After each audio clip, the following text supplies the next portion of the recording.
So my name is Kathy Kogan. I'm from CHA Architecture. I'm a project manager. This is Alan Cunningham. He's the director of design for CHA Architecture. And what we wanted to do tonight is give you as much information as we have at this time, share that with you and let you know kind of where we are in the process with the project from the state, and give you an opportunity to give us your feedback and ask questions and know kind of what the next steps are. So I'll let Roberta introduce the project a little bit, and then we'll get going with sharing with you our information so far.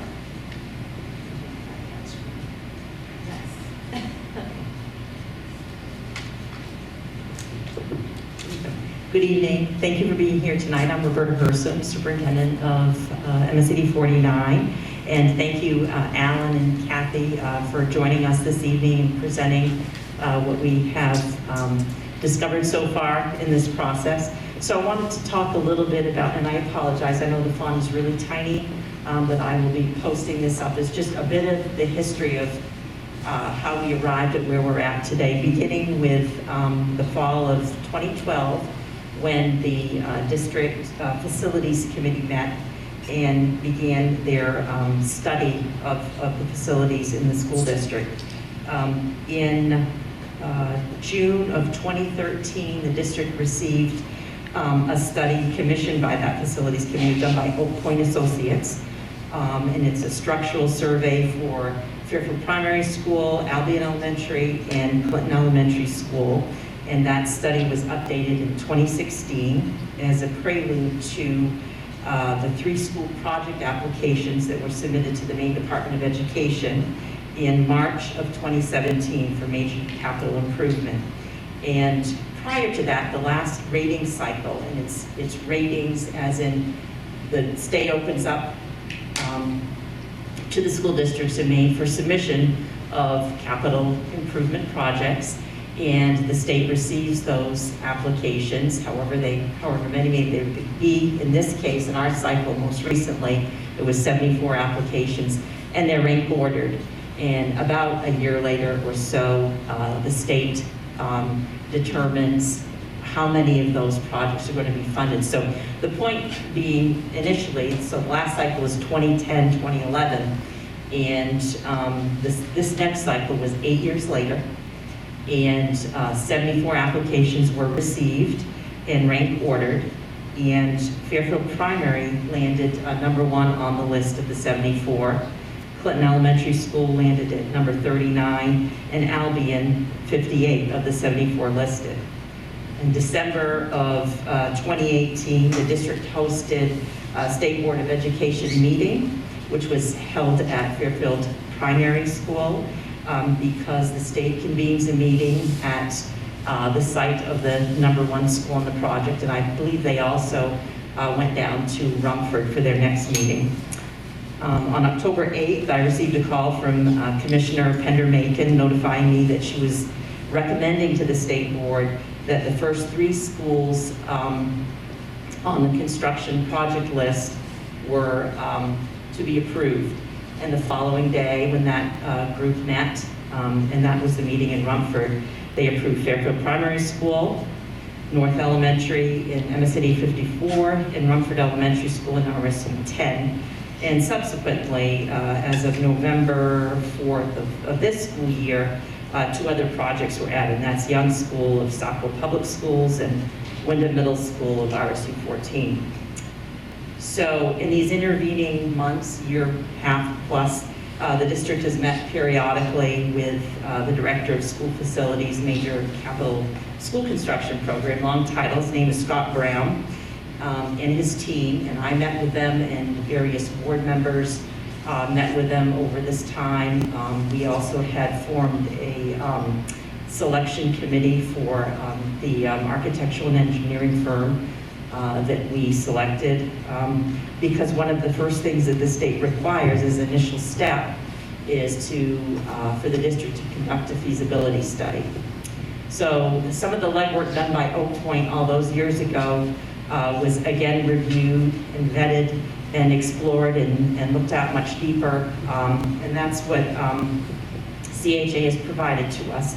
So the board hired CHA in 2020 of March, and the firm reported to the school board this past December. So it's taken quite a long time, many years, to get up to the point where we're at today. And shortly thereafter, the board formed a building committee, and one of the first orders of business was for that group to schedule and conduct these public forum events. And thus far, that's where we're at right now. This is the 5th of 7 that we've scheduled. And I'm going to turn this back over to Alan and Kathy, who can talk about what they found and hear from you as far as questions that you may have about the process. But hopefully this develops into, wishes and wants and needs for the students of the school district. So thank you. Thanks, Roberta. So like I said tonight, what we want to do is, Roberta talked a little bit about this opportunity from the state. The rating cycle opens up, like she said, not really on a schedule, but the last one was about 10 years ago. And then it takes, quite a while to get through a process. Every year it opens from scratch, so that means that every year all the schools in the state have the opportunity to apply for funding from the state. So this is, Roberta has said in the past that this is really a once-in-a-generation opportunity. The Department of Education likes to build schools for about 50 years. They want a building to last for 50 years. So that's their kind of goal when they get started with a school district. We want to share some of the findings that we've learned about your existing schools, and we want to talk to you and listen to you about your concerns and the things that are top on your mind. And then we'll talk a little bit about what some of the next steps on the process are and what the timeline kind of looks like, and we'll have some more opportunity for feedback as we move through. So, first of all, when we look at your buildings, when we're asked to assess your buildings, we look at a number of different things. We look at the current capacity of the buildings and the current grade configuration of the buildings. We look at how the space is allocated, how it's being used by the different programs in your elementary schools. We also looked at we sort of assessed your systems. So we looked at the structural systems, the mechanical, electrical systems of the building. We looked at the site and the site circulation. We looked at compliance with codes and regulatory requirements, especially accessibility requirements. We looked at the possibility of the site to accommodate expansion of the existing buildings. And we also had conversations with the board. We presented this information to the board, and we also looked at some cost analysis for some of the things that we were seeing in the buildings. So we'll start with Fairfield Primary. So Fairfield Primary was built in 1907 originally. It was rebuilt in 1927 after the fire, and an annex was added in 1952. It is located on an 1.5-acre site, so it's quite small. And as you may or may not know, there's virtually no site circulation. The parking lot, the playground, and the 2 buildings pretty much take up the entire site. So drop-off and pickup happens in the street, which is not ideal. It currently does not meet many current codes. Accessibility is a real problem there. You've got pre-K and kindergarten spread out on 13 different levels in that one building. Lots of intermediate levels. It looks like there may be only 3 or 4 stories, but really there are lots of little intermediate levels inside the building. Yeah, I was going to say, lots of different level changes, a very young population of students, open stairwells, bad site circulation for drop-off, pickup, partial sprinkler system, it's not entirely sprinkled, and no mechanical ventilation to speak of. So those are some of the, characteristics of Fairfield.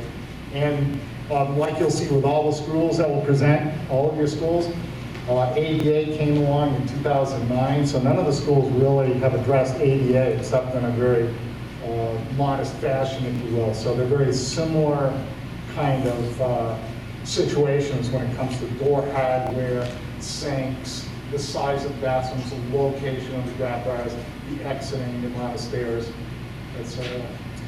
And the electrical and mechanical, well, so the electrical and mechanical systems there isn't much for mechanical systems.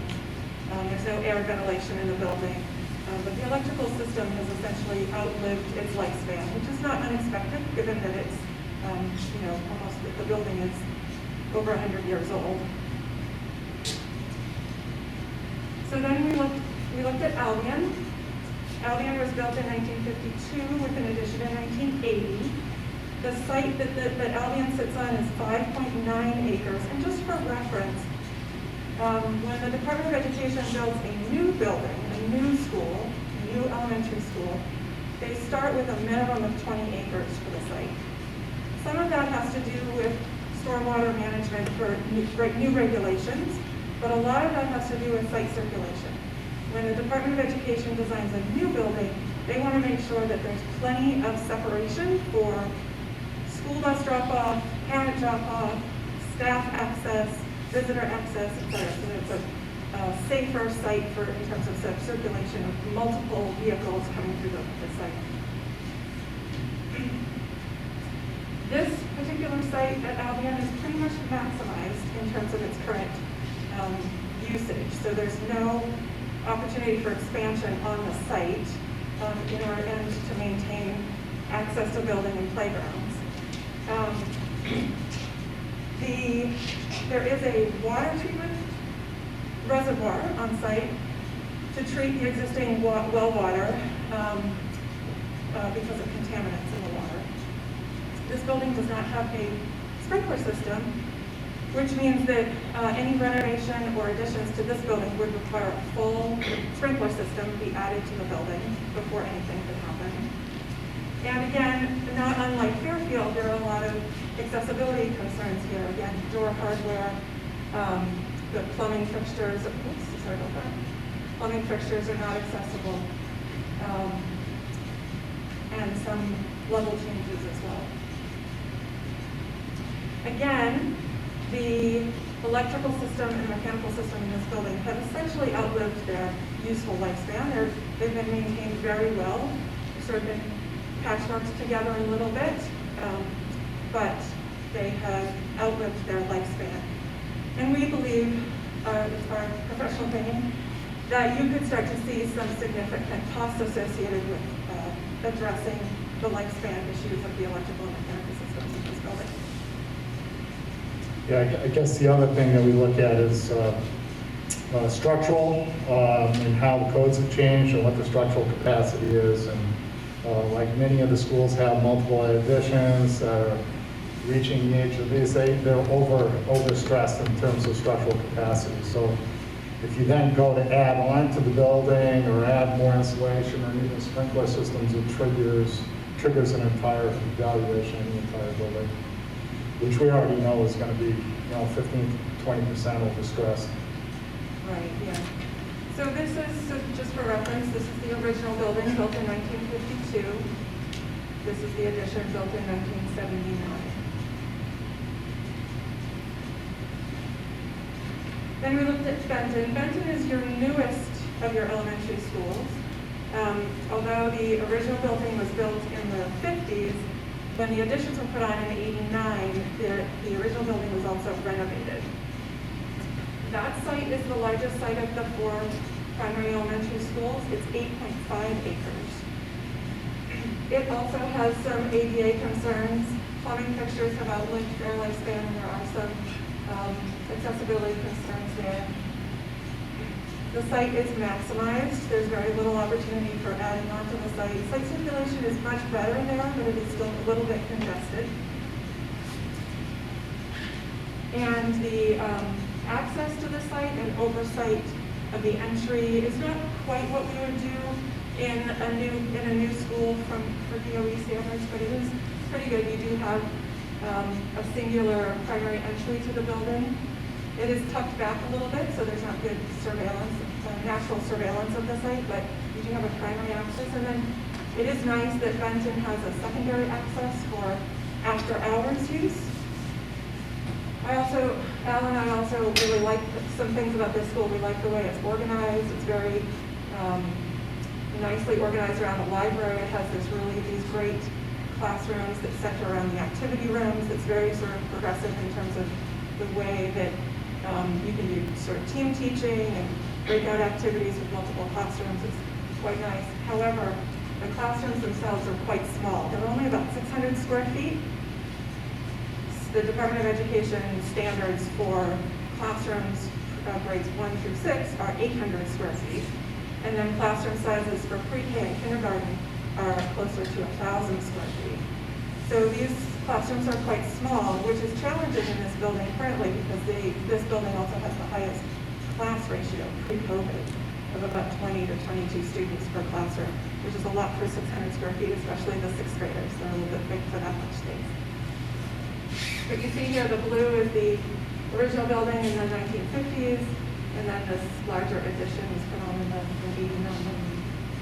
And I think what's really nice about this plan, some of the feedback that we've seen, is that the library is the heart and soul of the school, has a distinct front door, main entry, and the house concept is a way of breaking down the appearance size of the school and starting to integrate some components into each house, if you will. It's a little tricky with pitch roofs. You have to keep the kids out away from the edge of the buildings a little bit. And after I left Kathy, I don't think there's a set of doors closing off the blue area from the green area, so it's not, I think you're right. So it's not perfect ideal that you close off one part of the school and have that part open on the weekends, but it's set up for it. So then we looked at Clinton.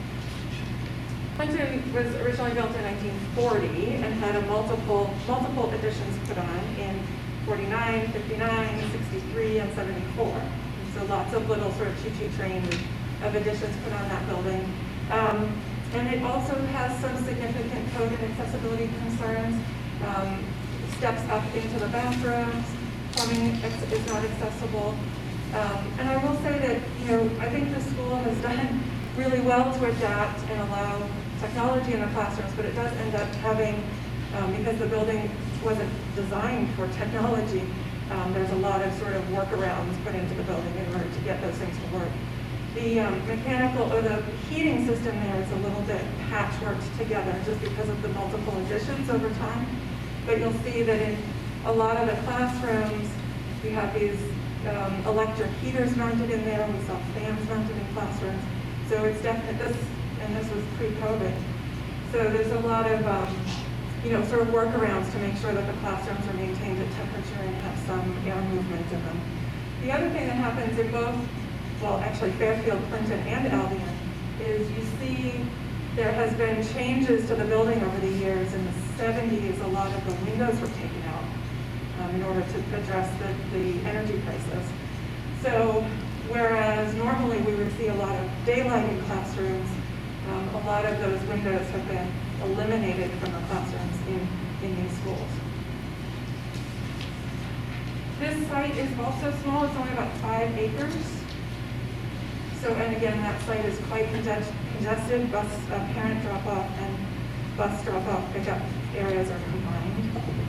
Yeah, I think that's one of the things that over the last, must be at least 10 years, the Department of Education has really focused on site safety of schools, having a single point of entry, a control point, but also having separate bus drop-off loops and parent drop-off loops on the site that have clear visibility and access to the front door. And I think a lot of our older schools are suffering from that just because of the way they've evolved.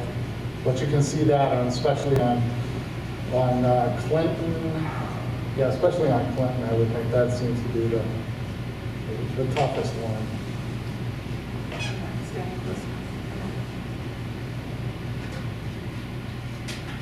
I'm having trouble getting past this slide. It wants to stay on this slide. Will I sort this out? Let me just start over. Sorry, technical difficulties. Apologies.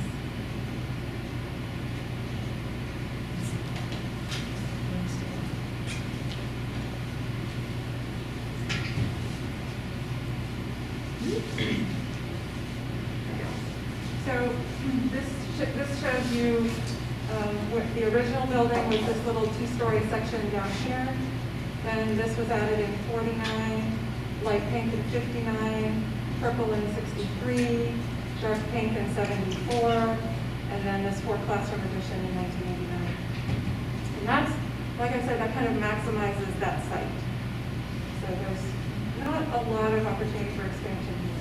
And if you know Clinton, this is actually the street, so the parking is right off the street at the main entry there. Right. It's hard to pull in the front. You have to back out into the street, and if somebody lost control of their vehicle or something, they can come right in the front lobby. There's not much there for impediments to prevent that. So one of the other things that we look at when we looked at all of these buildings, in addition to the sort of physical assets of the buildings, we also look at the energy use in the buildings. And we looked at it from a couple different points of view. One, we looked at it from an energy use intensity, because it's hard to sort of compare propane versus oil versus, electric. We look at basically BTUs per square foot. Yeah, we basically take all, if I could just jump in, we take all the fuels and we just convert it to what the energy usage is, kBTUs per square foot, BTUs. And that gives us a way of understanding how much energy the buildings are using, irrespective of what you're paying for a fuel cost or how efficient the systems are. Gives us a good idea. So what you're seeing up here is a chart that really averages 2018 and 2019. We took all your utility bills, we took all the operational costs, and we put it into these spreadsheets. You'll see that Albion up here has an energy use intensity of 99. And just as a benchmark, if you look at a new project that's being done by the Department of Education, we can typically get that energy use intensity down to 35, which meets code, which is a good, well-insulated, high-performing building. We've actually done a high school we just completed online. It has an EUI 25 and it also has photovoltaics on the roof, and that gets down to about 11. So if you compare that with what you're paying right now for utility costs, it's quite a bit less. And those are new buildings. That includes ventilation, okay? That includes heating, that includes LED lighting. So your buildings right now are, you can see the EUI up there in the middle, 99, 89, 66, 53.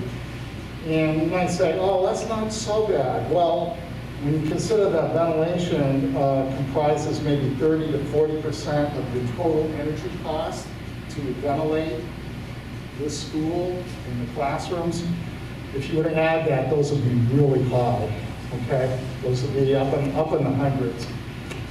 And then if you look at the sort of cost per square foot, these are all averaging, running around $1.72 per square foot, $1.54, $1.19. Fairfield is low at 80 because it has zero ventilation. But a new school about the size of Benton is about 60 cents a square foot for energy only. And then we looked at operation costs in addition to that. So we're looking at utility costs from the previous slide, and then operational costs. Albion this is all information that we got from Scott. He gave us the data from 2018 and 2019 for us to use to generate this data for you. So we're getting $3.70 per square foot for operational costs on Albion, $1.87 for Benton, $2.44 for Clinton, $1.90 for Fairfield. And operational costs of a typical new building are down around $1 a square foot. And that has a lot to do with the types of systems that we're putting into buildings. It has to do with the type of finishes we're putting into new buildings. New floors, materials that we're getting for new buildings. They don't require stripping and waxing every year. So things like that go into a newer building or a renovated building. We can get down to about $1 a square foot for operational costs. So you can see here, a building about the size of Benton is about half the total annual costs for operation and utilities combined. So this school, Albion, is running at $545 basically a square foot per year. You take your operational costs, you take the heating costs, and you combine them. So it's the most costly of all the schools to run. So then we looked at things like sprinkler system, mechanical system, electrical system, priority items, essential repairs for Albion and Clinton. And we had our cost estimator do cost estimates for replacing those systems here. And we estimated that for Albion, we'd be spending between $3 and $4 million just to address the lifespan issues that we mentioned before, like electrical systems and mechanical systems and sprinkler. And for Clinton, it would be about $4 to $4.5 million. And those are the costs that we anticipate we will see within the next 10 years for these two buildings. I was going to say, those don't do anything to improve the insulation and making us a better performer, or finishes, or ADA, although ADA is one of the things that we're looking at to try and get a better handle about what kind of investment would be needed there to bring that up to speed. But none of the envelope, no insulation, no roofing, no windows, no cladding. It's really mechanical systems, electrical systems, sprinkler. Right. So at the end of our report to the school board, we made the recommendation that Fairfield, Albion, and Clinton not be continued for usage long-term for education without these kinds of major upgrades. And these kinds of upgrades, we talked to the Department of Education, they would not be supportive of paying for these kinds of upgrades to your existing schools. So that would be a local tax dollar improvement that would need to happen. So then, the next thing that the Department of Education asked the districts to do, and the districts did this with a third-party evaluator, is look at enrollment projections. And when the state offers to do a capital improvement project, which is essentially a major renovation or a new building, they want to look at enrollment projections 10 years out. So the 10-year enrollment projections for this school district, and they're based on lots of data. So they're based on things like in-migration, out-migration. They look at tuition students, tuition in, tuition out. They look at known births, and then they look at projected births, trending births in the district. So it's a lot of data number crunching. And they determined that in 10 years, the pre-K 6 group in this district is anticipated to decline by about 100 students.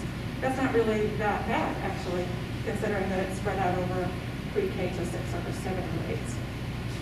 So that's pretty good. The general trend in the state is a decline.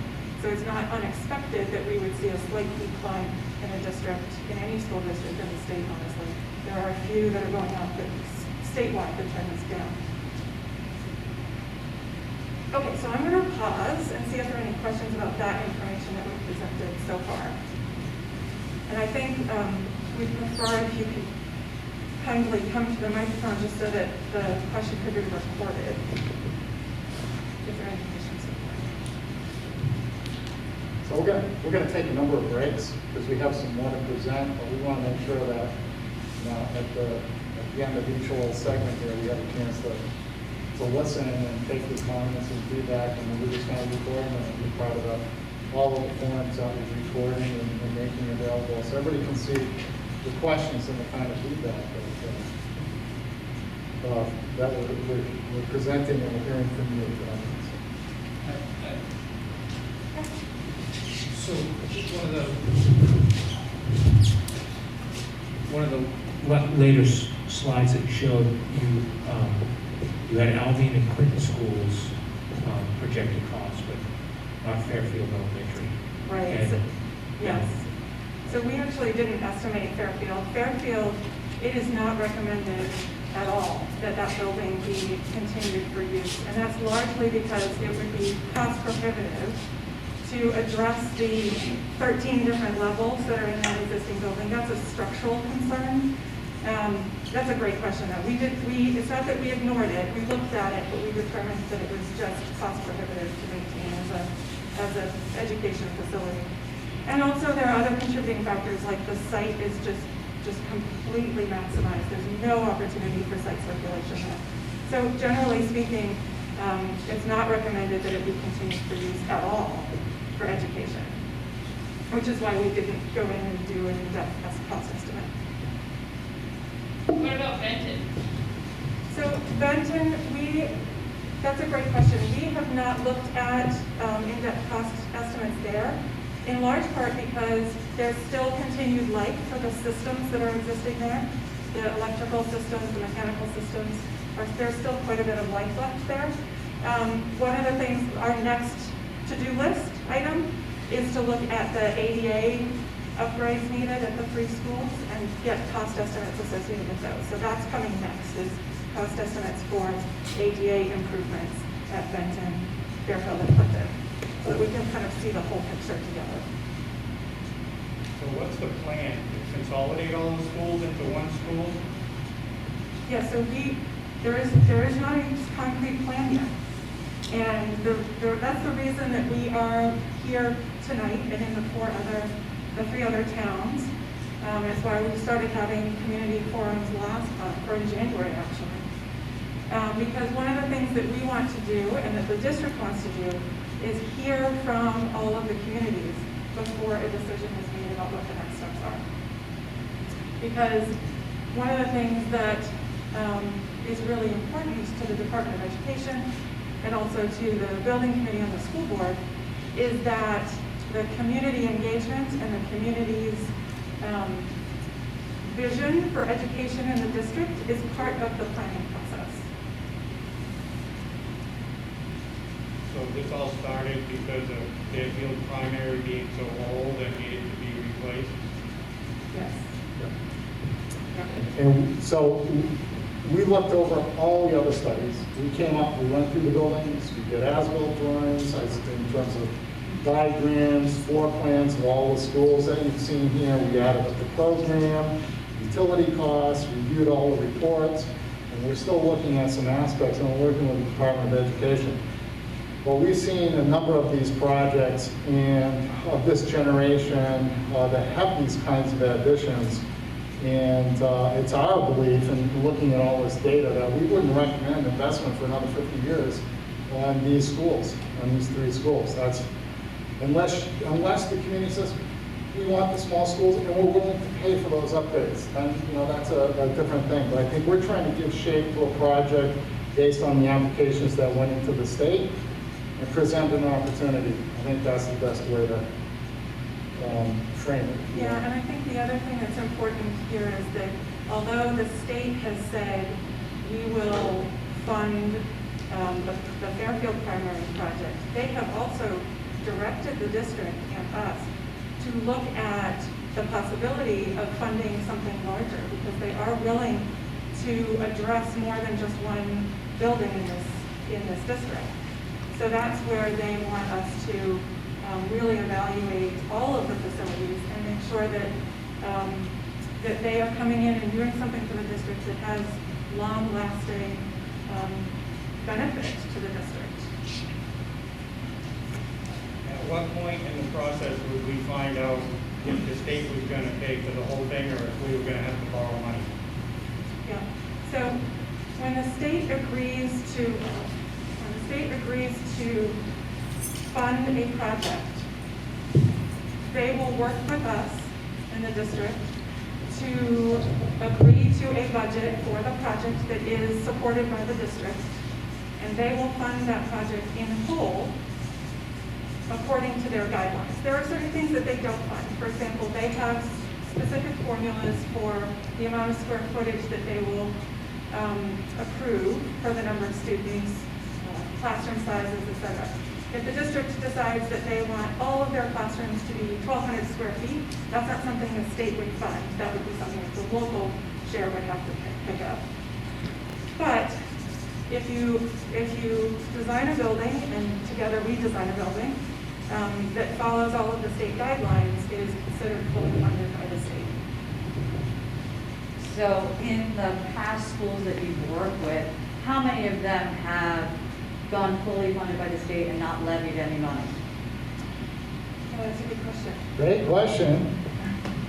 Well, we have a couple projects, okay? First of all, we have Sumner High School, Yeah, which, for Sullivan, which is pretty close that's to being. 98% funded by the state. 2% So, of it. yeah, so give me the dollar breakdown. Yeah, okay, so, at Sumner, it was, I believe they had an $800,000 local bond measure. And that paid for things like a slightly larger art classroom, because they really wanted to make sure that art classrooms were bigger. It paid for a couple of athletic amenities on their site that the state normally wouldn't pay for. And at the time, and this was 3 years ago now, it also included some infrastructure in the building. For example, about $60,000 worth of upgrades to the roof steel so that they could put PVs on the roof in the future. So those were the kinds of things that were on that list.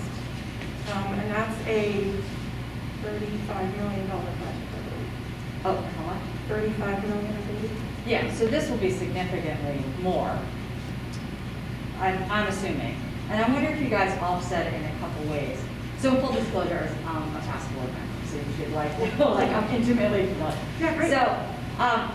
So both of these statements can be true, that a new school is good, but also removing a school from a town is usually detrimental, right? So like they're both true. Yes, they could Okay. be true.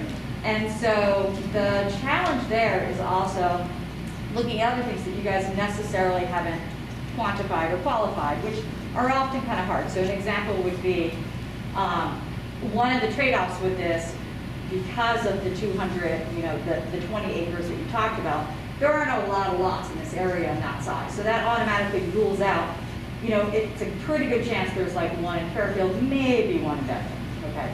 So now you're thinking about sort of a different change for children to have a much longer busing experience, which is now an additional cost, right? Like there's more cost to that the district has to absorb and pay for on the other side, in addition to the kind of mental fatigue cost, right? That goes along with like the extra bus ride for the children. So I'm wondering, in the studies where you guys look at these, whether these are very structurally focused, sort of thinking about the other aspects that go along with that, Yeah. that have the same value, right? Yeah. Like, because it's a trade-off, and then when we think about these types of like pros and cons, how we're thinking about asking those questions. And then you say that the community forum is March 2nd. When is the board planning to take a vote? On what? On consolidation. Okay, and that's where, let me just turn this on. So right now, where we are in the process is just right here. No, I get it, but I'm saying, is it this month that you're going to be taking a vote? When is the agenda? It's the 18th where the board is Okay, going. so in a few weeks, you're going to take a vote to consolidate the school. No. Okay. What we're going to do is we're going to look at some of the options available as Kathy has laid out.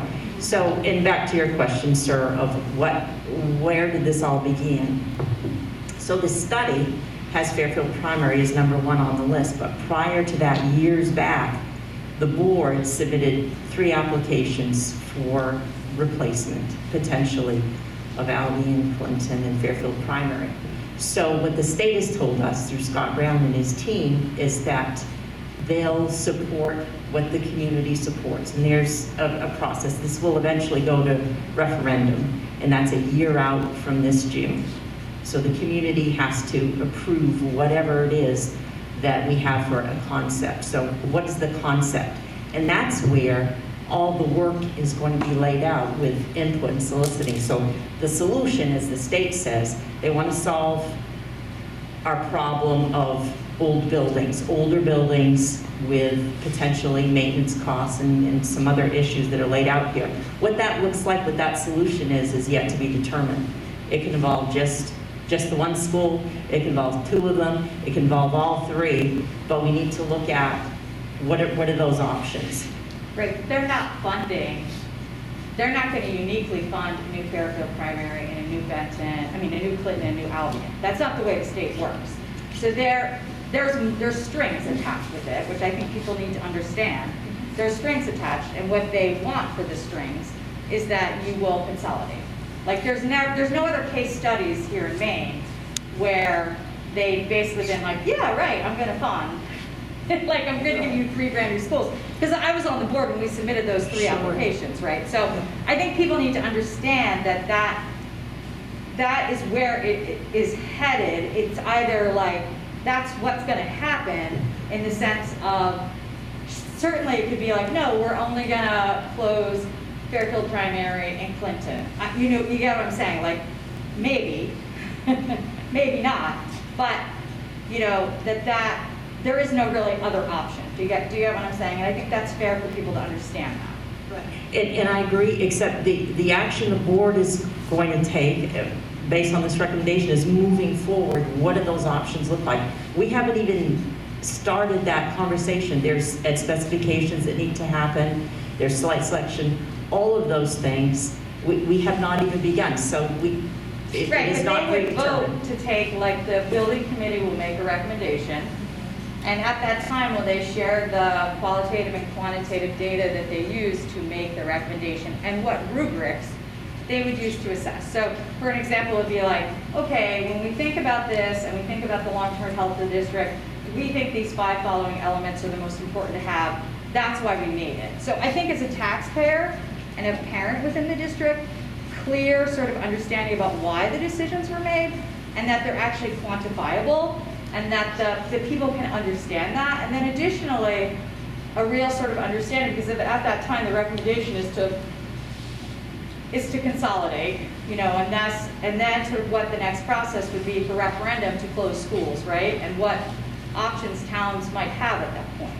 So I think, the point that we need to, I understand where you're at in this process, and you don't want to get ahead of it, but there are some things that I wish we were just being a little bit more upfront about, because on the 18th, you're gonna make some pretty big decisions, I suspect, and we will need to sort of figure out, okay, well, what does the next step feel like for a community? Because if the board votes to consolidate, right, then that means they're voting to essentially close the schools in the community. And maybe that's not what's going to happen, but what I'm hearing the presentation to be is you can take this money from the state and maybe you're not going to have to spend $7 million in addition because they also don't give you bleachers in your gym. There's a whole host of things. Like, it's not just one thing. It's like a lot that they don't fund. And maybe you're going to get out to that. And then you're also going to probably have to buy a couple new buses, which are like, $250,000 each. Like, there's a lot of other costs. So at what point are you actually, breaking? Like, is it a cost benefit? Or if we're not talking about cost benefit, is it some sort of other educational opportunity, right, that the new building presents? And I think having that big picture would be super helpful. Yeah, thank you. Yeah. That was a fabulous question. You're absolutely right. And I just want to put a plug in. We're putting everything on the website. So all the forums, all the feedback, all of our work, everything that we're doing is all accessible for everybody. So they can go in and they can review that during the process and give us feedback as well. So I think that's a good thing. Just to follow up, somebody also, we talked about Sumner High School as being a project that was almost funded entirely by the state. Also, I'm completing a project for Caribou School, Caribou Community School, which is a pre-K through 8 school, which is also a consolidation project, if you will. They closed multiple buildings and did a new school in their community downtown. That was their choice, that was their process, but it was pretty much all funded by the state, with the exception they wanted to do more music program. So they did an auxiliary gym, and they also did larger music rooms. So there was a local component, but that was a local community's choice. They didn't have to. wondered if there's any data out there for the state, since this is a state of lots of older schools and small communities, if there's data out there showing where Albion would rank, maybe in Kennebec County, in central Maine, compared to schools and communities similar age. Because I see the presentation and I'm feeling like this is an Albion issue or a Benton issue or a Clinton issue. And I have a feeling that it's more of a state issue. So that's my question, if there's information statewide in these small communities. That's a great question. I haven't been in a lot of buildings that have sprinklers up to date, or many of the other electrical, so I don't think it's something we face alone. And I also am curious how much Albion tax dollars go into SAD 49 each year. That's also a good question. I don't know the answer to that. Roberta, do we have that information? I don't have it, but I'll get it. Okay, yeah, so that's a great question. That's something that we are researching currently so that we understand what that tax implication looks like. That's a great question. I know that Tara with the district was actually actively getting that information for the school budget, so as soon as we have that, we'll make sure that's available. And I don't know, your point is an excellent one about the aging facilities in the state. You are correct. It is a statewide issue. You're right. And the state, the Department of Education, is trying to address that in the system that they have, the application system and the ranking system that they use. So, but you're right. And the state also has other methodologies for addressing some of the ADA concerns, security concerns, sprinkler concerns. They have a revolving renovation fund that opens periodically, also not on any strict schedule. It has a little bit to do with bonding capacity, a little bit to do with available funds. Where they put out a call for applications for revolving renovations. They cap it at $1 million per building. So you can usually only address one or two major items in a building at a time. But that is another way that they are trying to address those concerns statewide.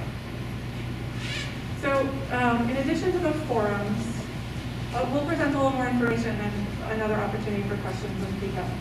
So in addition to the forums, which we've had, so we had a couple forums in January, and we've heard some feedback like things like we love our small schools, concerned about the educational equity across the schools.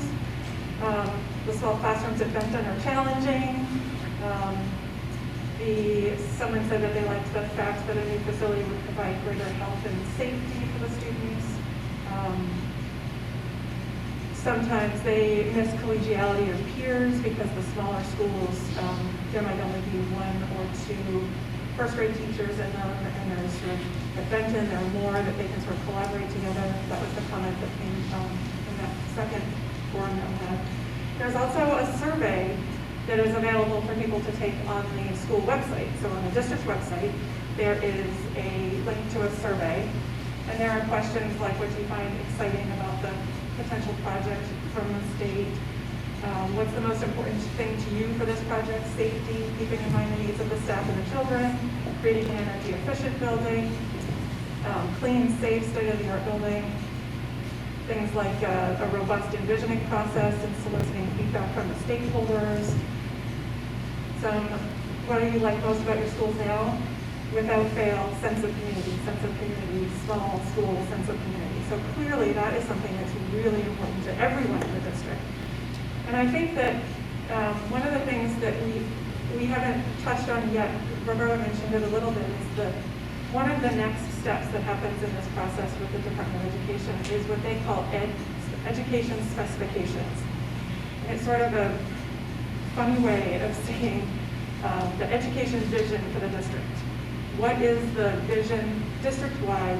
Things like universal pre-K, education equity, collegiality, those kinds of things, and this feedback that we're getting from you from the surveys and from these forums, that all shapes the education specifications. This idea of community, sense of community, small communities, If that's something that is clearly really important to the district, that's something that gets baked into the education specifications, that shapes the project. So whatever the project ends up being, those kinds of concepts shape the project going forward. So the feedback that we get at these forums and the surveys that we put out, that's really important because it helps the school district really answer those questions from the state. The education specifications are then used to talk about program with the state. What programs does the district want to offer to their students? What, in addition to sort of the vision that might include technology in classrooms and, even the way that kids use spaces, the flexibility of a space so the kids can sit on the floor or, stand at a desk or those kinds of options that kids have. All those things that come from you inform the education specifications, and then those help us design the project, whatever the project is. So these are the kinds of things that, these are some of the issues that we're looking to address, the community feedback. The state won't even let us move on to the next step until they know that we have gotten as much community feedback as we can to inform the next step.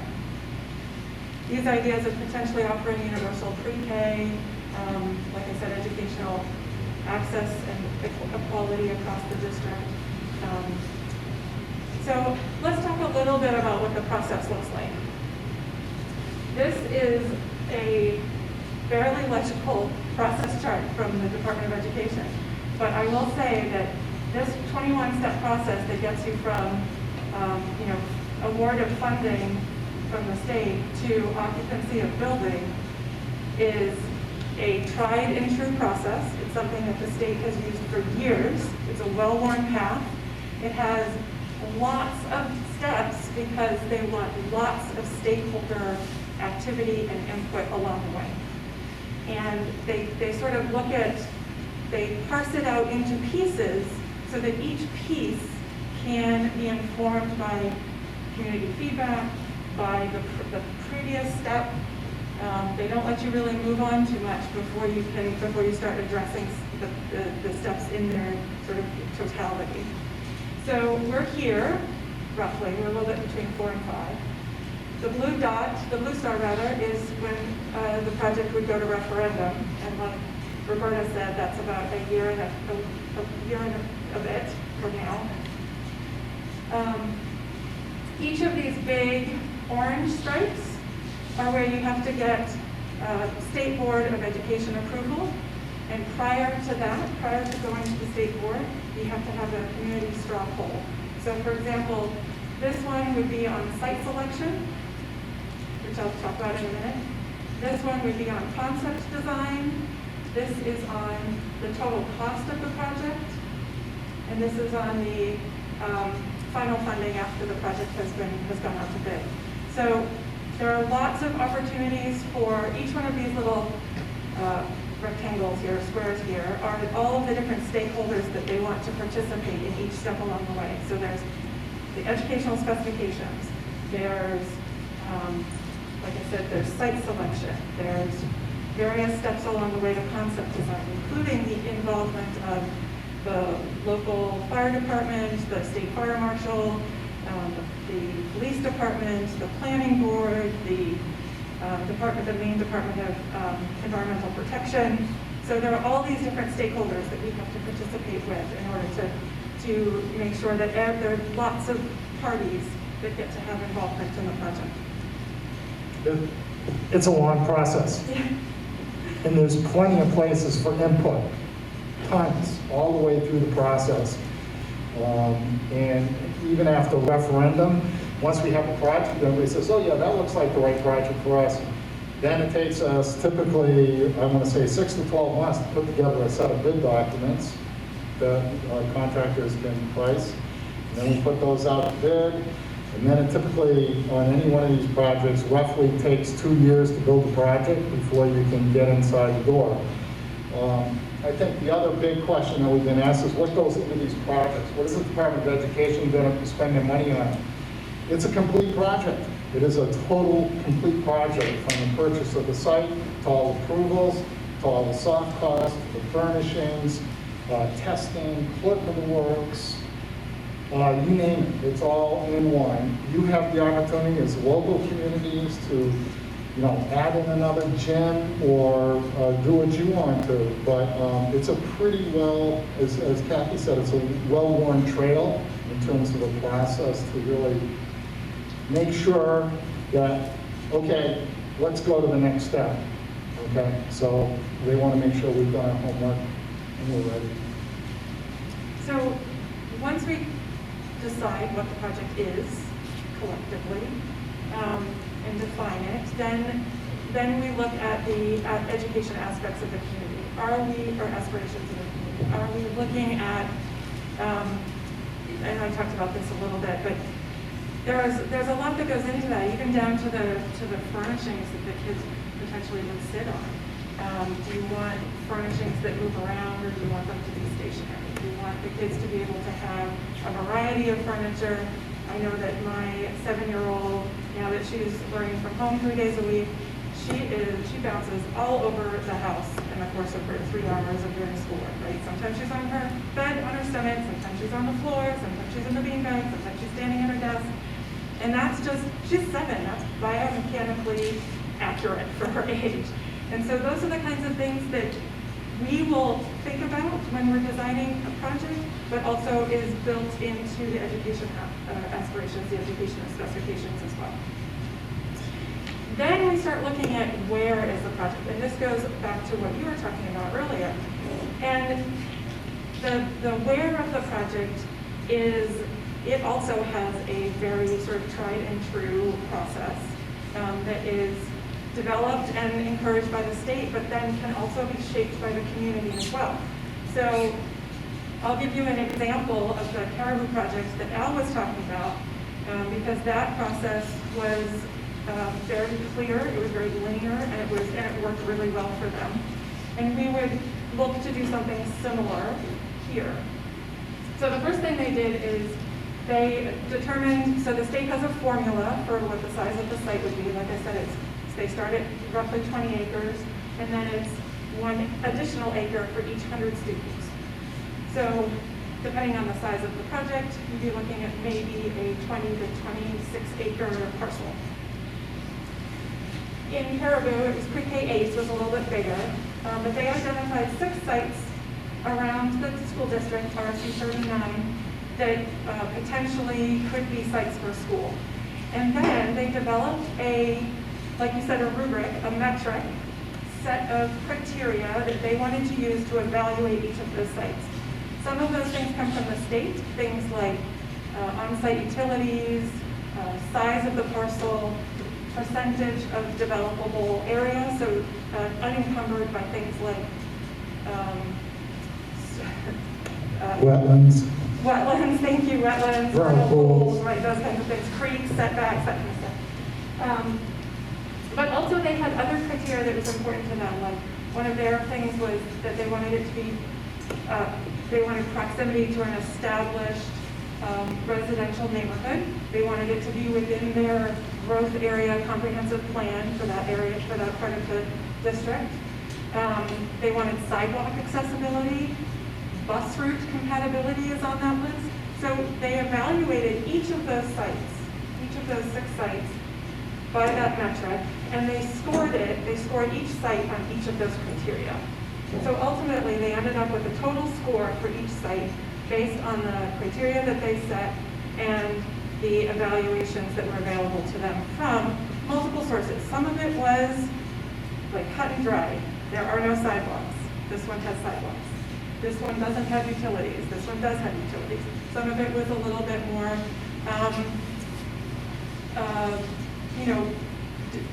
sort of, what am I trying to say? Oh, it's a little bit more determined by things like the Department of Education, the Department of Environmental Protection, named DEP, in terms of what the setbacks requirements are for them, for creeks and rivers and wetlands and things like that. So, But ultimately, they were able to come up with a score for each of their 6 sites. yeah, I was going to say one of the biggest ones for Caribou was having their new facility close by other facilities, like the Health and Wellness Center, like the recreation facility, like after-school programs, et cetera. So it really sort of reinforced their community, sort of like one-stop shopping, so to speak.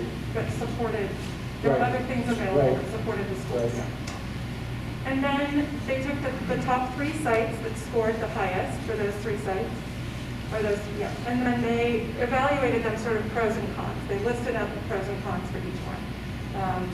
Adjacent to the rec center, but the Hilltop site was more in a more residential neighborhood. The high school site meant that they could have pre-K-12 all in one campus. The cons were the Teak Park. They have to move the actual Teak Park itself was going to have to get relocated in order to put school there.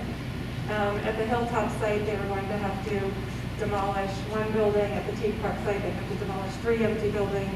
So they kind of evaluated what the pros and cons were for each of the 3 sites. Then what we did is for each of the 3 sites, we did a test fit that said, okay, how would a building lay out on this site with the imposed restrictions on that site, the developable area? How would the site circulation work? So this one, for example, there's a river here, brook, excuse me. The brook is along this side, so there was a setback requirement. So we have this sort of blue dashed line that meant that we can put a building over there. And so that was one option for the, So it's a campus approach. yeah, campus approach is the high school here. And attached to their cross-country ski trails and all their trail system. And then this was a different site that showed how a different site might work. There was existing tree lines that they wanted to maintain, again, trails, etc. This one was trickier to get a site circulation that I talked about, the drop-off, parent drop-off, bus drop-off. And then they looked at the Teak Park site, and that one, even though that required them actually physically rebuilding the existing city park, it made the most sense in terms of site circulation. It met some of the criteria that they had laid out as important to them in terms of neighborhoods, sidewalks, etc. So that's the evaluation process we went through on Caribou. And it's, I think that it goes, one of the other things that we look at that doesn't show up here is the amount of time kids spend on a bus and what the bus traveling looks like. Is this site easy to get to, or are there a lot of back roads? Is it, how long is each kid potentially going to be on the bus? Those all factor into a site selection process as well. In Caribou, it happened to be that their 6 sites were all relatively close to each other, so that was less of a concern for them, but that is something that we would look at here for sure. Okay, so I'm going to pause again for questions. Yes? Did schools close for the Caribou Yes. consolidated project, and how many? They closed 3 buildings? Yeah. They closed 3 buildings, and what we did is it was a little bit like a shell game.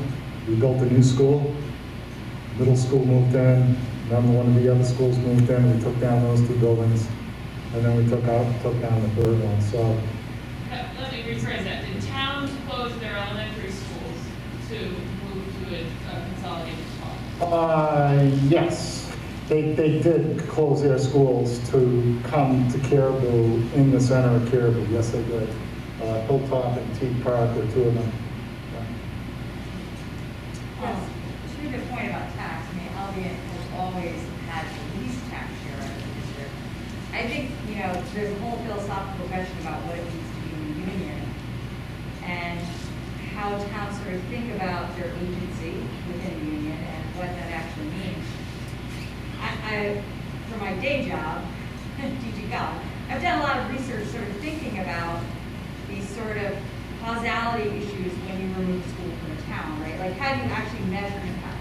Because there's a huge emotional impact, right? That it's really hard to quantify what that actually looks like. There certainly are advantages for the district overall, but the challenges, that are hard to understand sort of long-term. Well, I don't want to say it's hard to understand, because all the rural sort of studies that are out there show that the town that loses the school that doesn't have anything else to offer eventually meets some other larger challenges, right? Just by the nature of who would want to move there, evaluations, things like that. But a lot of these studies have actually been conducted in urban centers where there have been other forms of inequities. I think that the challenge about when you asked about the big kind of question about what do you want educationally, there is this sort of trade-off, right, in the idea about how are we defining community? What does this actually mean for this? And then also as a small town, which isn't something that the school district would do, this is something that the town needs to do, right? I want to be clear about this. This isn't the goal of the school district, is to have the discussion as a town, those who are Albion residents, okay, what are our options, right? And what do each one of those options really honestly look like? Because maybe at the end, this is the option, but it isn't the only option, right? So I think the exploration for a town like Albion is to start its own process, to look at what are all of our options. Because if the district has already sort of been like, this is what the option is, and I think that there are plenty of people in the larger town that, would certainly want cost savings associated with consolidation. I'm not a fool. I served 10 years on the school board. I totally understand what it was like passing a budget each year. But I think as residents, we also have the question to be like, what does the future of our town look like? And the studies out there for rural areas aren't great, about what happens when you give up your school, right? And there's not anything else to replace it. And the state is no longer offering charters, right? So there's no more charter schools, okay? They used up all the charters. So there's sort of a question about like, what is your town becoming? This isn't for you to answer, right? This is what, as an Albion resident, I say we have to answer, right? We have to evaluate all those and make the decision so that if we do choose consolidation, right? If that's what the board recommends, and if we as a town choose that, right? We're like, yep. We understand that that's what we want to participate in, and we've done the money, and like as a town, we feel comfortable with that. And that's great, But if the other option for us is like, no, it's better not to be part of the union anymore in school choice because that gives us a lot of other things. But like, I think we just need to consider all those options for the town because it isn't just about being part of the union. And I think the other challenge here is that when the union was formed many, many years ago, the equities between the towns were much more similar. Fairfield since then has added a huge amount of infrastructure to its town, which costs them a lot of money, right? In addition to their population, just based upon that percentage, is going to make them pay more. So there are these other towns that are really town specific that I don't think you guys can answer. But I do think that they need to be taken into consideration. And I think, I would imagine places like Caribou, and I've done other reading about Hanson, and, they've all kind of gone through that, right? That process to sort of figure out what's the best move in a whole host of not great situations, right? Like, there's no perfect thing here, right, Ross? No, you're spot on. And we're not here trying to tell you what the project is. Yeah, this may be the project. That's like, this is just what we're seeing here in the physicality and the idea of education and our experience. I was going to say that, it's a process, it's a give and take, and it may not be the right, it may not be, there may be like 4 or 5 different solutions here. I'm sure there are, okay? And that needs to be evaluated. But it is, it's not an easy process, first of all. It is not easy. Because that is what's happening nationwide, particularly here in Maine. It's newer and it's fewer, okay?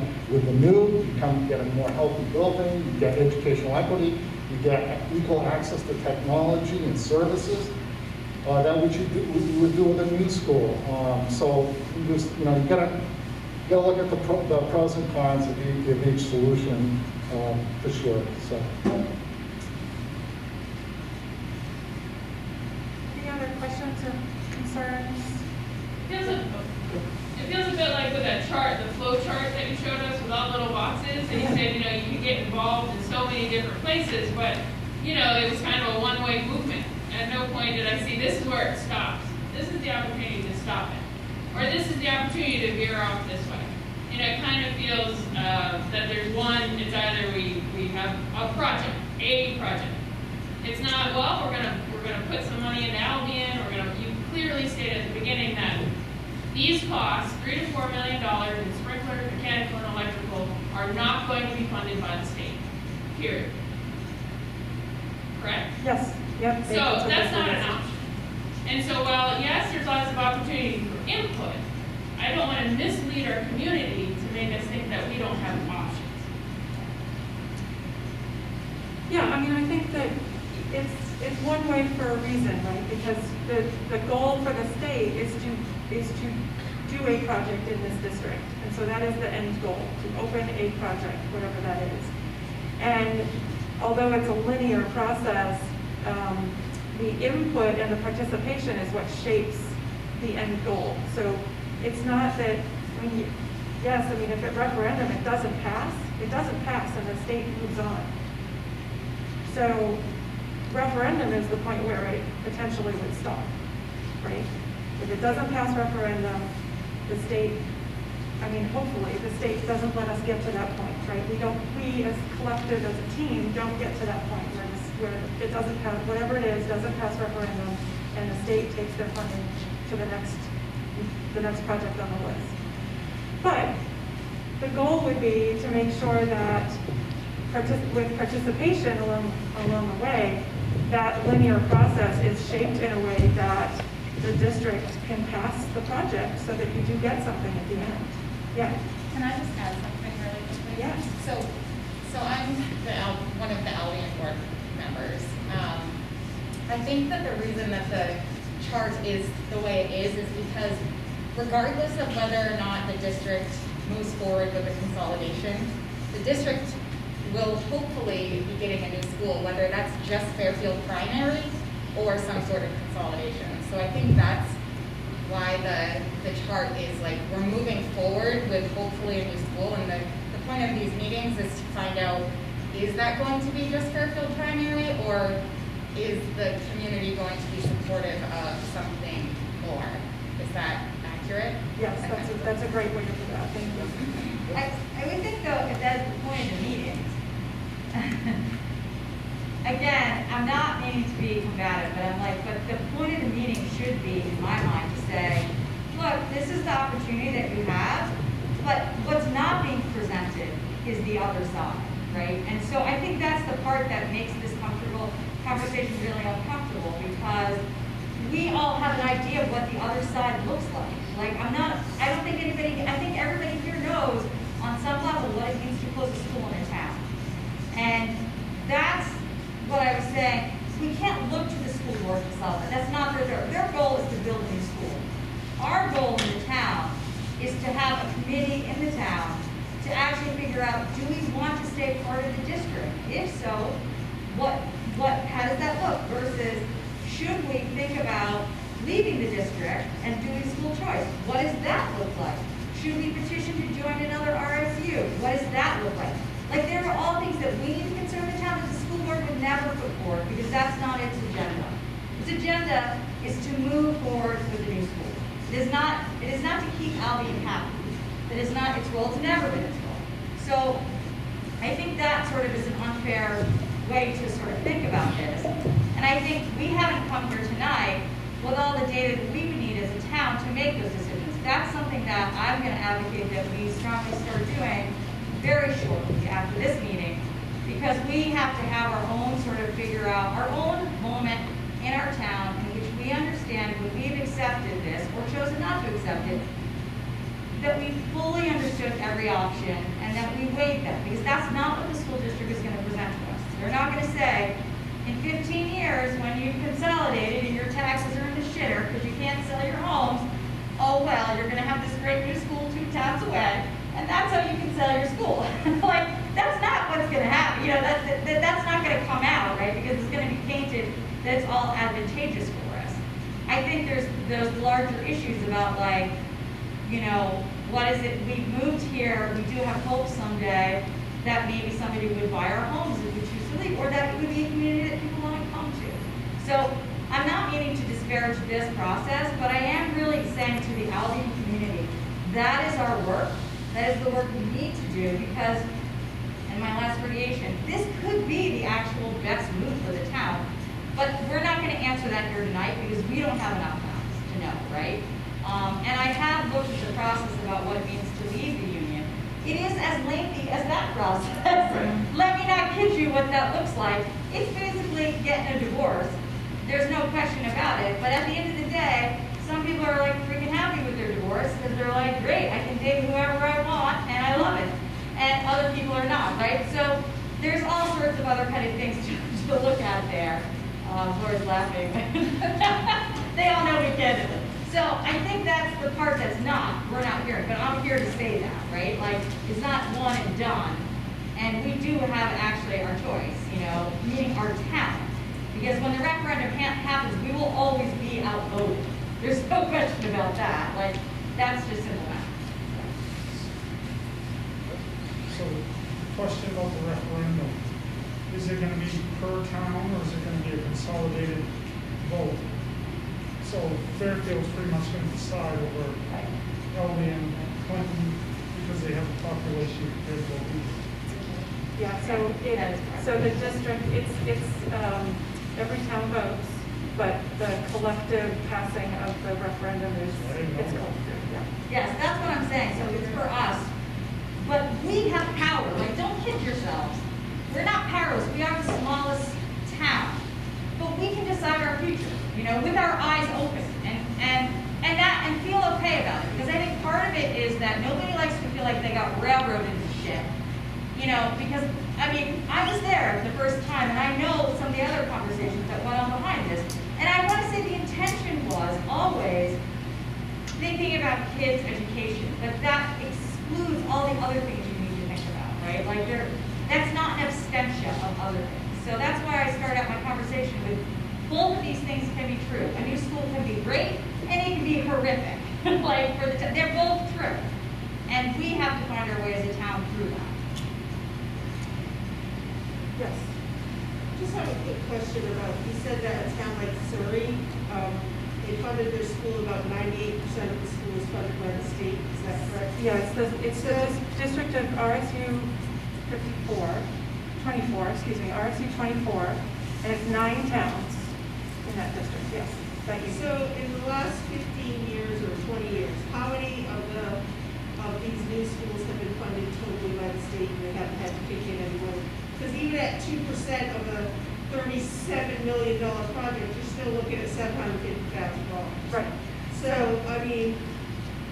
I know that we went through this in RSU Pre. Yep. They built a new school, and I know that when I left RSU Pre and moved to Albion, my tax bill was about almost $6,000 a year to fund, because we had to pull in that bond issue and start paying for it. So I'm just wondering, in the last 15 years or so, how many schools are totally funded by the state, would you say? Yeah, that's a good question. I actually don't know the total number in 15 years. I know that Nicomas was fully funded. No. Was Nicomas fully funded? RSU 18. RSU 18 was. Yeah. And that percent over is dependent on what the community desires. There's a basic, Right. here it is at 100%, and it's all the additions. But that kind of usually goes back to what this gentleman was saying, that usually the biggest stakeholders are the ones voting about what goes into that classroom. And so your biggest stakeholders are saying, sure, put a smart board in every classroom, that's not funded. Yeah, but let's put this, it's not Swimming funded. pool. Because those big stakeholders tend to make those decisions, and then what you're paying in on that extra $3 million that, wasn't covered by the state. I'm just saying that's something to consider as well when we move forward. We will get you that information. I don't have that data on the top of my head, but we will get that for you. Yeah. Next. So is there never a vote that Albion just votes to say whether or not we want this? So, no, not for the project. No. But I believe that's what. Yeah, what I'm saying is that we can take a vote in just the town of Albion to leave the district. The thing what happens after that though is you have to, every kid has to have an education. So you have to then basically be like, okay, what are you gonna do? And I'm not gonna lie, when you go to school choice, taxes go up, but there are other trade-offs that happen, right? So we can take a vote in the town and basically say, hey, we're breaking up with you. But the process for that, and I'm not gonna lie, we need to start getting it soon clear here. If we don't move to start thinking about that, at least get it as a ballot initiative that we can take, and they vote a referendum and then a bond, we have to stay, we have to buy our way out of that divorce, and we could never afford it. So we are under a time clock, just like they are, because once they decide to, put the referendum out for money, if we haven't made a move before then, we're just locked in, you know what I'm saying? Because nobody here, unless I win the massive freaking lottery, is gonna pony up that amount of money to buy out exactly what's gonna be probably, a $450 or $1 billion bond. The China Middle School initially did that in RC 18. Did they opt out of the consolidation? Yeah, and then they kind of got They like, opted back in. right, and now they're trying to get out. I agree with you, all options should be put out there. Right. But there are just some things to think about, going back in after doing all that. Right, and they're trying to break up now, just like Winslow and Waterville are breaking up too. Because that didn't work out for a whole host of reasons. But yeah, that's why I can reiterate again, this could be our best option, but we need to actually go through them all. And it's going to be like, for the future of our town, for the next, 100 years, what does that look like? Because there's been a school in this town, I would argue probably for the last, 150 years? No. Yes. Okay, so now you're talking about not having a school in the town. Like, that's a big deal. And when people look at, if you look at like Zillow or any of the ones, they all look at like, is there a school listing? Right? So just, like, now you gotta just play that out in your mind to see what that looks like. So this is our challenge for us as a small town, because Fairfield will always make the decision, right? Because they have enough, and they always go with their wallet. And I would recommend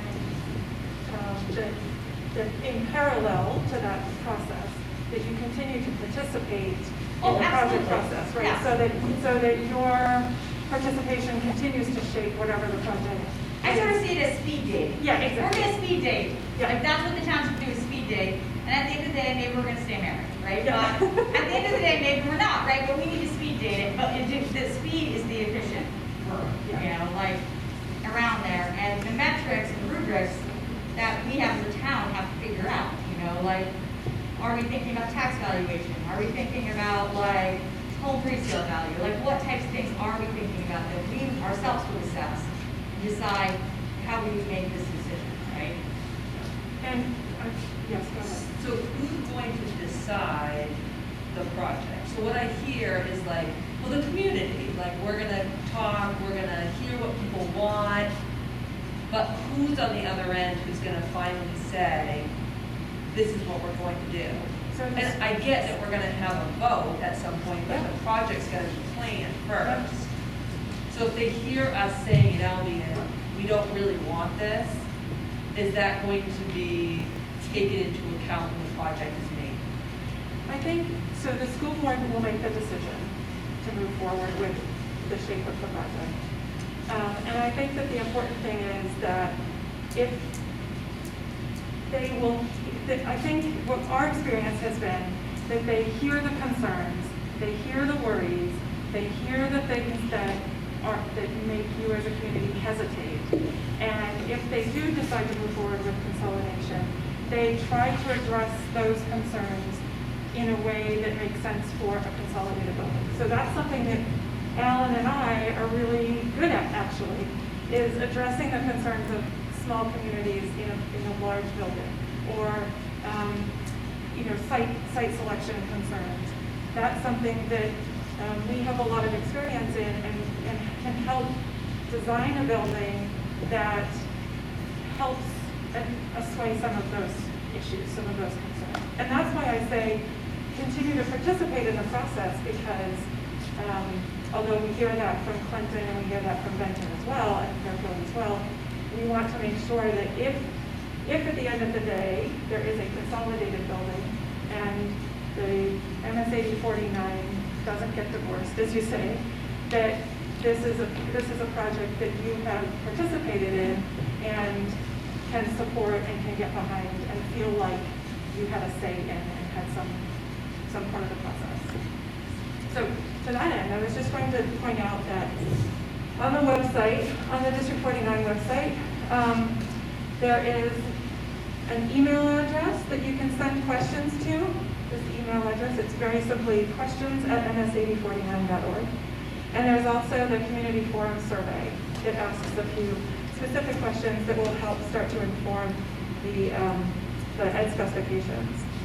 So those are a couple different ways that you can, if you didn't feel like speaking tonight or something comes to you on your drive home, then you can send that stuff to those digital options.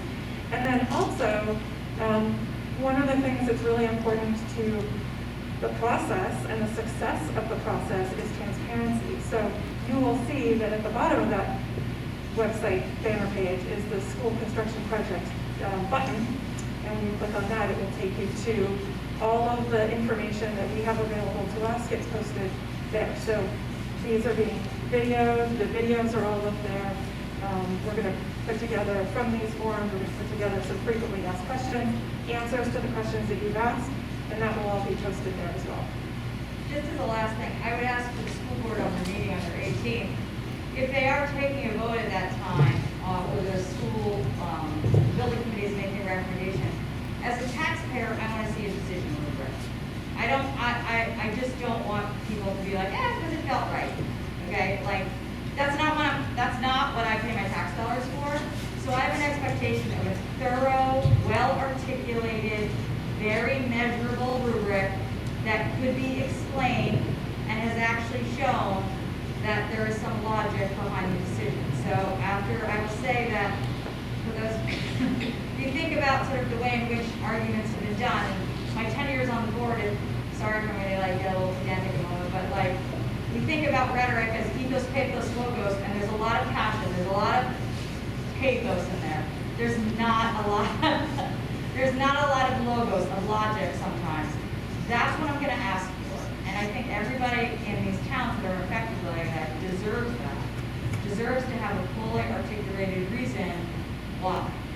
And if it's not, then I think it makes people wonder how part of the process are we, and how thoughtful was the thought about it. We understand that the buildings are old. That's not, everybody gets that, right? But all those other things that we need to consider beyond the buildings being old, right, that we need to be able to understand. And certainly that process can happen after, like where you guys are good at that, but you're not good at like selling our homes. You know what I'm saying? So I think there is sort of that that moment of really understanding the decision making, and I think that would go a long way for the community. Yeah, based on Albion, Fairfield, what size school would be funded to take care of Kathy, Albion?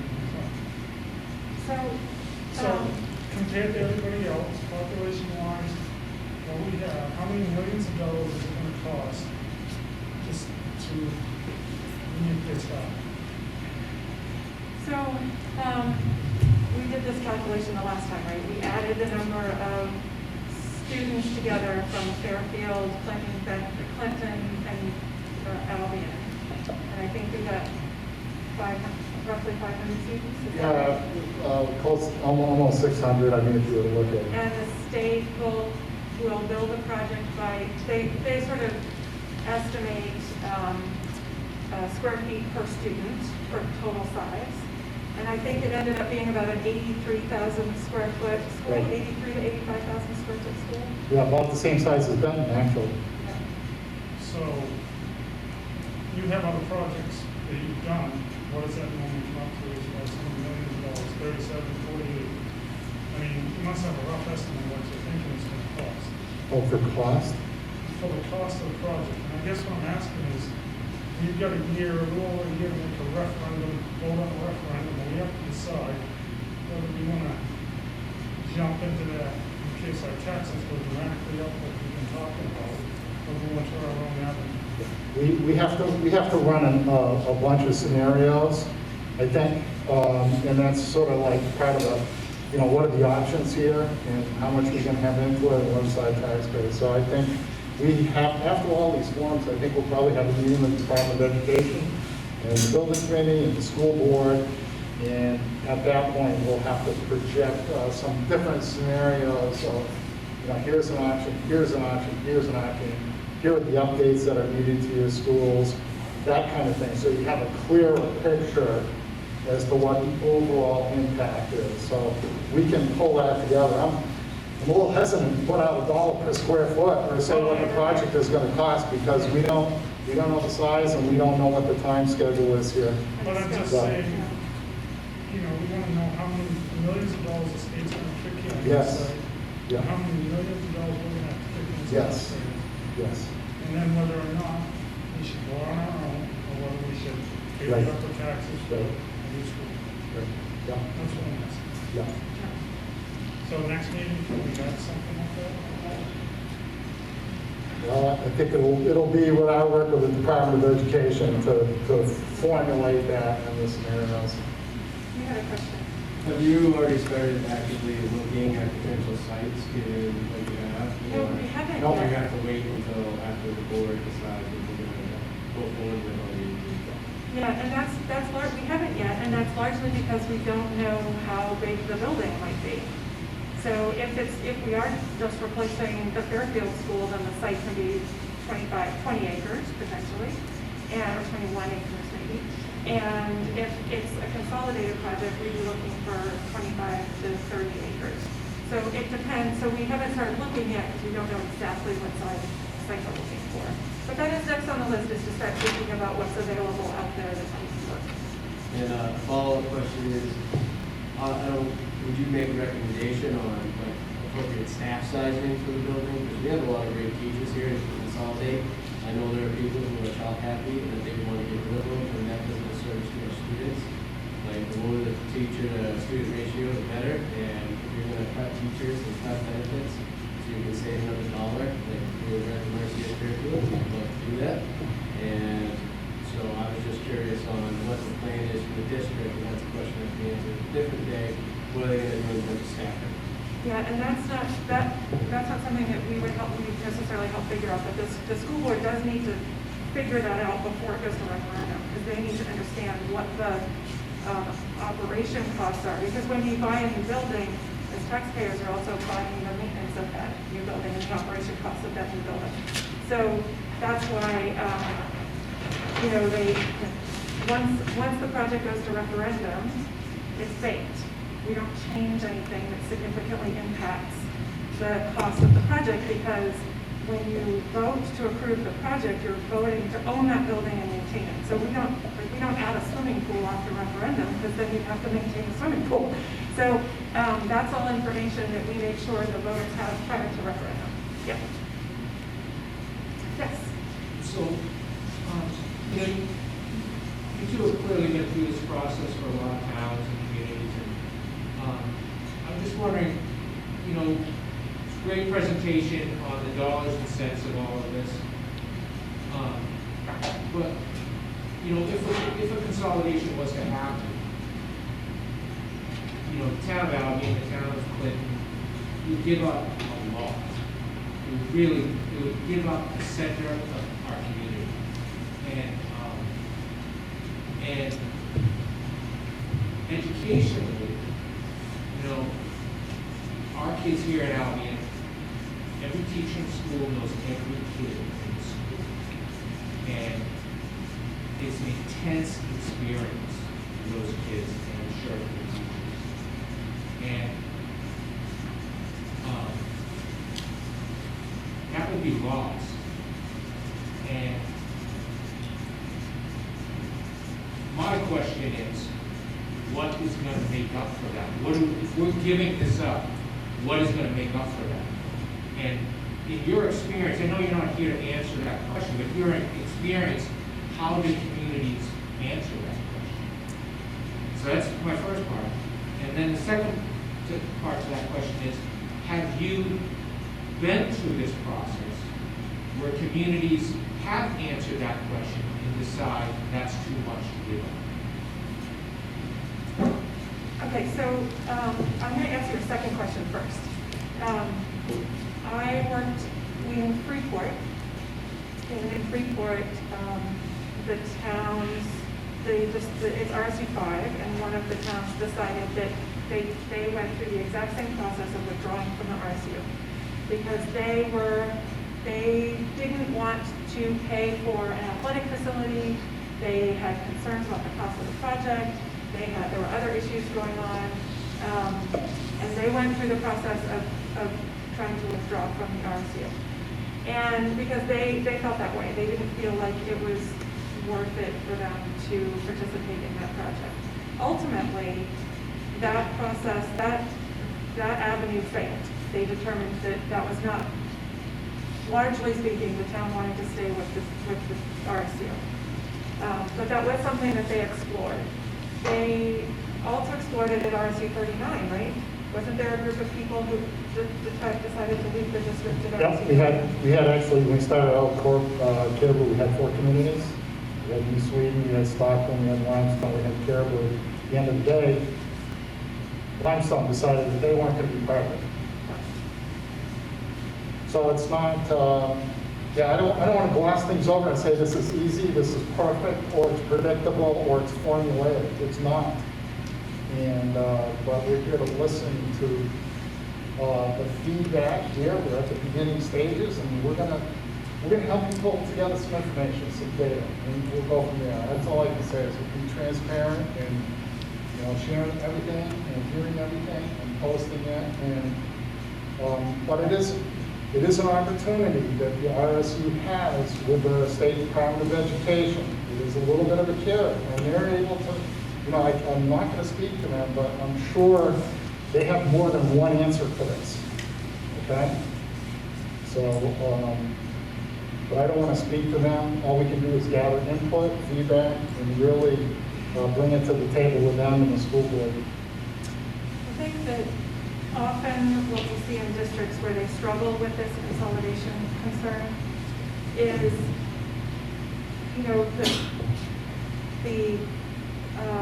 the idea of providing educational spaces and safe places and light-filled places and academic 21st century classroom spaces for the children in their district. And that's the thing that when they struggle with this idea, that is often the thing that rises to the top as a priority for them. And that's how they move forward with it.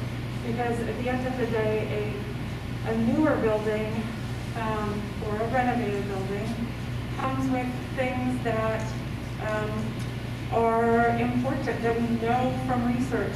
Data shows that students do better academically in spaces that have lots of natural daylight and connection to the outside and biophilic design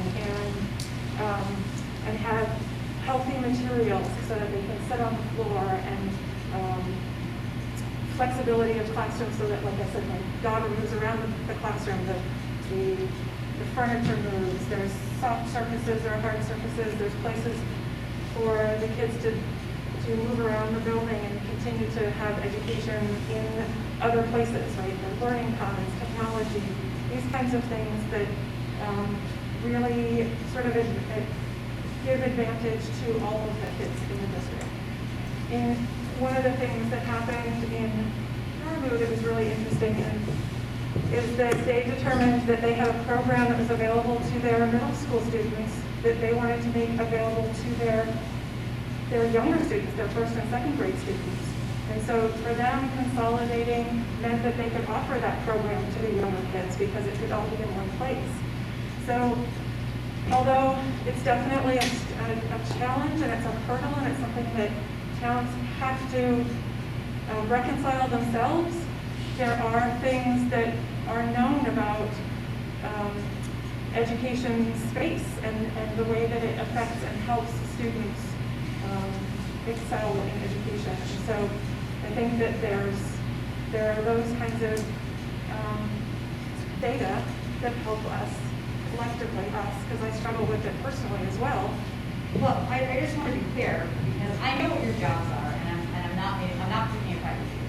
But you can have all the open space you want, but if you don't have pedagogy that actually has that, like I set my child with Montessori for a long time, for exactly what you're talking about. but that's not the pedagogy that's here. So I think we make a misclaim here, because if we're planning on getting this new building and we want to change, and I would argue that actually Albion is one of the few places where that pedagogy actually does exist in a more organic place. And we're not doing it with like light streaming, right? Like it comes from the teachers. It doesn't, the building supports it. So it's not the other, so it's the teachers and everything else, and the building supports it. Not the building makes it, and then the teachers just happen to fall in there and it's okay. Because that's the problem with the argument that I find. And I think that I go back to the school board and say, when you make this decision, the rubric, where you're saying, this is really why we think, and also just as the dynamic on the board, so people know, Albion has 2 seats. Fairfield has a lot more. What is it, 5 or 7? And the votes are weighted, which means that anytime you want to pass anything on the school board, and it isn't in favor of a smaller town, you have to convince at least 2 members on Fairfield. It's political. I'm not going to lie. It's not. There's nothing else about it in that sense. So there is a way in which it benefits a small town, and there's a way in which it hurts a small town. Like we need to acknowledge that. And at the end of the day, right? Maybe it is about program. Maybe it is about a program you want to offer. But that I want to hear that from the board. I want to say we're going with this, and it's because we believe that we have been a fantastic. No, I'm not going to give it to you. Figure it out for yourselves. But for Christ's sakes, do it because you owe it to the town. Sorry. And also, Albion has a unique culture. I mean, we are not Fairfield, we are not Benton, we are not Benton. To someone from not around here, maybe we all look the same. We are not. And I think to your point earlier that we provide kids, we know where organic farms are, if that's what the state recommends. I'll go to Henry's, I'll go to the Noise, I'll go, Steps and get some eggs. Like, the stuff that is recommended for the whole country or the whole state or all of New England, we figured out how to do it in different ways. So I think we need to keep our culture and what we do offer our children. I went to school here. My grandmother went to Bessie Building. My 4-year-old daughter's in this school, and I'm very proud of what the school has offered. Can it offer more? Sure. Is there another way to do that? Absolutely. And I will say that there have been studies on effective play effectiveness, and one of the #1 things for students being successful in school is teacher relationships. Yeah. Is their relationships, and the stuff that's in it is very low on that list. It's the teacher relationships, and like you said, I feel like that we have that here. These teachers know our families. My 4-year-old daughter's teacher came to my house and sat on our porch. And I'll tell you, during these times, which are tough, it was pretty nice to have a small school. Not a huge school that can shut down. Speaking of which, can I ask, as the state of Maine school board or whoever it is, the school administration, have they really, does the pandemic change the way they think about consolidating these schools? Because truthfully, these small schools have kept our children safe. By not going to another school with 200 other kids, our children have stayed safe. So it has not changed our position on consolidation or building schools for 200 plus students. But one of the questions that we have into them from the meeting last Thursday is if they are relooking at some of their design requirements for safety for new buildings in order to address the concerns of the pandemic. So in terms of like air circulation and purification and things like that, we are seeing changes in the way that schools approach certain spaces in the building. We're looking at, providing negative air pressure in isolation rooms in the nurses' areas. We're looking at making nurses' areas a little bit bigger to address some of those concerns and things like that. But as of yet, they have not looked at increasing the square foot per student or increasing classroom sizes or anything like that. But we're talking to them about that to see what their thoughts are there. Because we even have to change the buses. I mean, the buses are not safe. When you really start talking about a pandemic, buses are not safe. When you put 30 kids on it and you bus them for an hour to another town. Right, that's also a concern, absolutely, yep. Anything else from anybody tonight?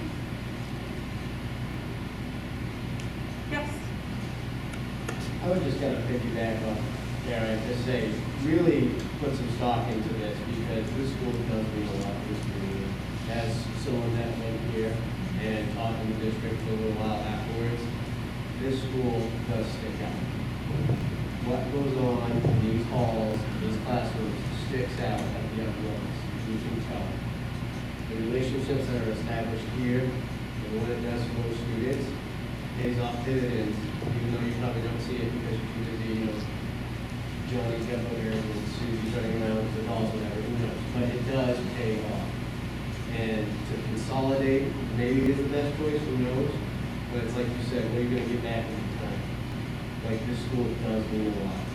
And just to throw it away so we can get fancier things, you know, the old superintendent, you know, used to say, they don't come to us gadgets, they come to you. They come to the teachers.